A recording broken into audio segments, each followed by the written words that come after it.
ജോഷി, അന്വേഷണം അവസാന ഘട്ടത്തിലാണ്. അന്തിമ റിപ്പോർട്ട് വൈകാതെ കൊടുക്കാം എന്നാണ് SIT ഇപ്പോൾ പറഞ്ഞിരിക്കുന്നത്. അപ്പോൾ സ്വർണം വേർതിരിച്ചെടുക്കുന്നതിന് വേണ്ടി നടത്തിയ നീക്കങ്ങൾ അതൊക്കെയാണ് ഇന്ന് കോടതിയെ അറിയിച്ചിരിക്കുന്നത്. ഇതിൽ രാഷ്ട്രീയ ചോദ്യം അപ്പോഴും ബാക്കിയല്ലേ? അധികാരത്തിലെത്തിക്കഴിഞ്ഞപ്പോൾ ഈ വിഷയത്തിലുള്ള താല്പര്യം പോയോ? അല്ല, അത് താല്പര്യം പോകുമെന്ന് ഉറപ്പല്ലായിരുന്നു. അതിന്റെ കാരണം എന്താണ്? ഈ നിയമസഭാ തെരഞ്ഞെടുപ്പിന് മുമ്പേ തന്നെ നമുക്കറിയാമല്ലോ, ഈ പറയുന്ന ഉണ്ണികൃഷ്ണൻ പോറ്റി എന്ന് പറയുന്ന മാന്യ അദ്ദേഹം ഉണ്ടല്ലോ, അദ്ദേഹം അങ്ങ് 10 ജൻപഥിൽ പോയി സോണിയാഗാന്ധിയെ കണ്ടതിന്റെ ചിത്രങ്ങളൊക്കെ പുറത്തു വന്നതല്ലേ? അന്ന് ആ 10 ജൻപഥിൽ കൊണ്ടുപോയത് ആരൊക്കെയാണ്? 2 MP മാരുണ്ടല്ലോ. എങ്ങനെയാണ് സോണിയാഗാന്ധിയുമായി ഈ പറയുന്ന ഉണ്ണികൃഷ്ണൻ പോറ്റി ബന്ധം സ്ഥാപിച്ചത്? എങ്ങനെയാണ് ഈ MP മാരുമായിട്ടുള്ള ബന്ധം?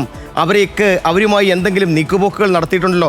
CPM ഇടതുപക്ഷവും ഒക്കെ തന്നെ ഈ ശബരിമല സ്വർണ്ണക്കൊള്ള വലിയ വിഷയമായി നിന്ന ഘട്ടത്തിൽ തങ്ങൾക്കെതിരെ ചോദ്യം ചോദിച്ച കോൺഗ്രസിനോട് ചോദിച്ച വളരെ പ്രധാനപ്പെട്ട ചോദ്യം ഇതായിരുന്നു: എങ്ങനെയാണ് സോണിയാഗാന്ധിയെ ഈ പറയുന്ന ഉണ്ണികൃഷ്ണൻ പോറ്റി പോയി കണ്ടത്? അതായത് അവിടുത്തെ കീഴ്ശാന്തിയുടെ സഹായിയായിരുന്ന ഉണ്ണികൃഷ്ണൻ പോറ്റിക്ക് എന്താണ് 10 ജൻപഥിൽ ആക്സസ് എന്ന് നിങ്ങൾ മറുപടി പറയണം എന്ന് പറയുന്നുണ്ടായിരുന്നു. സ്വാഭാവികമായും അതിലടക്കം ചോദ്യം വരുമെന്ന് കോൺഗ്രസിനും UDF-നും അറിയാം. അതുകൊണ്ട് കരുതലോടുകൂടി മാത്രമേ ഇക്കാര്യത്തിൽ മുന്നോട്ട് ഒരു CBI അന്വേഷണത്തിന് ഉത്തരവിട്ടാൽ സ്വാഭാവികമായും ഏതാണ് കേന്ദ്ര സർക്കാരാണ് CBI അന്വേഷണത്തിന് നേതൃത്വം നൽകുന്നത്. അവർ ഒരുപക്ഷെ 10 ജൻപഥിലേക്കും പോകും.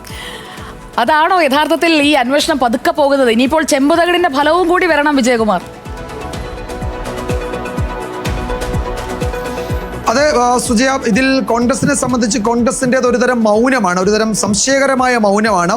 അത് തെരഞ്ഞെടുപ്പിന്റെ സമയത്ത് ഇന്ദിരാ ഗ്യാരണ്ടി പറഞ്ഞതുപോലെ ഇതൊരു ഗ്യാരണ്ടിയായി തന്നെ ഇത് അധികാരത്തിലെത്തിയാൽ ഇക്കാര്യത്തിൽ ഒരു അന്വേഷണം ഉണ്ടാകുമെന്നത് കോൺഗ്രസിൽ നിന്ന് ഈ ശബരിമല അയ്യപ്പ വിശ്വാസികളൊക്കെ പ്രതീക്ഷിച്ചതാണ്. ഇപ്പോൾ SIT അന്വേഷണം നടക്കുന്നു എന്നതുകൊണ്ട് അതിൽ കടക്കുന്നില്ല എന്ന സാങ്കേതിക ന്യായം പറയുകയാണ്. പക്ഷെ അപ്പോഴും ഈ അന്വേഷണ സംഘത്തിലുള്ള സർക്കാരിനെ സഹായിക്കുന്ന, അല്ലെങ്കിൽ അന്ന് CPM-നെ സഹായിച്ച ആരൊക്കെ ഉണ്ട്, അവരെയൊക്കെ മാറ്റാനാണോ? ഇപ്പോൾ ഒരാളെ മാറ്റിയതായി ഇപ്പോൾ വരുന്ന റിപ്പോർട്ടുണ്ട്. ഇപ്പോൾ ജസ്റ്റ് ആ ഉത്തരവിന്റെ പകർപ്പ് വന്നതേ ഉള്ളൂ, നമുക്ക് നോക്കാം.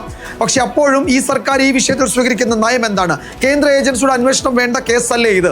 കേരളത്തിന് പുറത്തേക്ക്, രാജ്യത്തിന് പുറത്തേക്കൊക്കെ ഇപ്പോൾ കടകംപള്ളി സുരേന്ദ്രനെതിരെ VD സതീശൻ ഉന്നയിച്ച ആരോപണം തന്നെ ഇതിൽ എത്ര ഗൗരവമുള്ള ആരോപണമാണ്. അപ്പൊ അത്തരം ആരോപണമുള്ള ഒരു വിഷയത്തിൽ ഈ SIT അന്വേഷണം മതിയോ എന്നതൊക്കെ കോൺഗ്രസ് UDF മറുപടി പറയേണ്ട വിഷയമാണ്. ഹൈക്കോടതി അതിലൊരു തീരുമാനം എടുക്കുന്നത് വരെ കാത്തിരിക്കുന്നു എന്ന ന്യായം വേണമെങ്കിൽ സാങ്കേതികമായി നമുക്ക് വകവെച്ചു കൊടുക്കാം. അത്രയേ ഉള്ളൂ ഈ ഘട്ടത്തിൽ പറയാൻ.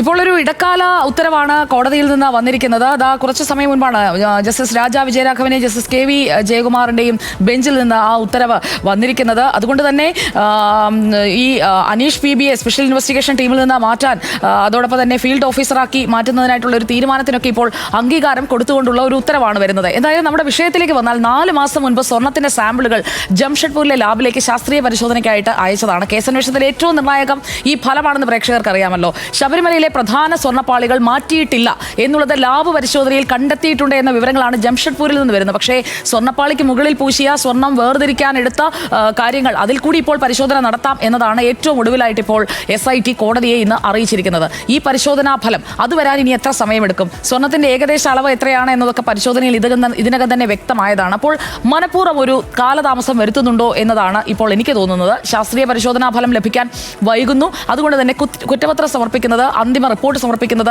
ഇതൊക്കെ വൈകും എന്നുള്ളത് ഉറപ്പാണ്. എത്ര സ്വർണം നഷ്ടമായി എന്നുള്ളത് കൃത്യമായി പറഞ്ഞാൽ മാത്രമേ അതിൽ നിന്ന് എങ്ങോട്ടൊക്കെ പോയി എന്നുള്ളത് കണ്ടെത്താൻ സാധിക്കുകയുള്ളൂ. അപ്പോൾ പതുക്കെയാണ് പോകുന്നത്. മെല്ലപ്പോക്കെന്ന് ഇപ്പോൾ UDF മിണ്ടുന്നതേയില്ല. പ്രതിപക്ഷത്തിരുന്നപ്പോൾ മാത്രമാണോ അപ്പോൾ മെല്ലപ്പോക്ക് കണ്ടത് എന്നതാണ് ചോദ്യം. അപ്പോൾ സ്വർണം കട്ടവരാരപ്പ? ആ ചോദ്യത്തിന് ഉത്തരം പാളി മാറ്റാതെ പൊന്ന് മാത്രം കട്ടോ അപ്പ എന്ന് ചോദിക്കണം. പോറ്റിയെ കയറ്റിയവരും കണ്ടവരും കുടുമോ എന്ന് ചോദിക്കണം. അധികാരം കിട്ടിയപ്പോൾ ആവേശം കുറഞ്ഞോ എന്നും ചോദിക്കണം. ഇതൊക്കെ ജനം ചോദിക്കുന്നുണ്ട് UDF-നോട്. എന്തായാലും DNA ചോദിക്കാത്ത ചോദ്യം എന്താണ്? പാട്ടും പാടി ജയിച്ചവർക്ക് ഇപ്പോ സ്വർണ്ണക്കൊള്ളയിൽ അന്വേഷണം വേണ്ടേ? മാത്രവുമല്ല പൊന്ന് കട്ടവരും കള്ളന് താക്കോൽ കൊടുത്തവരും കുടുങ്ങുമോ? അല്ലേ? അതെ, കട്ടവൻ മാത്രമല്ല, കട്ടവനെ വീട്ടിൽ കയറ്റിയവരും കൊടുക്കുമോ എന്നതാണ്. അതെ, അതിന് അല്ലേ ഒരു CBI അന്വേഷണത്തിലൊക്കെ ധൈര്യം ഉണ്ടാവുമോ സർക്കാരിന്? ഇതത്ര പെട്ടെന്ന് പറയാൻ സാധ്യതയില്ല. നമുക്ക് എന്തായാലും കാത്തിരിക്കാം. അന്തിമ റിപ്പോർട്ട് വരട്ടെ. കോടതി എടുത്ത കേസാണല്ലോ. മറ്റൊരു പ്രധാനപ്പെട്ട കാര്യം, ഒരുപാട് പരസ്യം കണ്ടില്ലായിരുന്നു ഈ തെരഞ്ഞെടുപ്പ് കാലത്ത്? പിന്നെ അതിലൊരു പ്രധാനപ്പെട്ട കാര്യം ഉണ്ടായിരുന്നു. പിണറായി വിജയന്റെ തല മാത്രം വെച്ചുകൊണ്ടായിരുന്നു പല പരസ്യങ്ങളും. മറ്റാരുണ്ട് അല്ലേ? ഞാനല്ലാതെ. അതെ.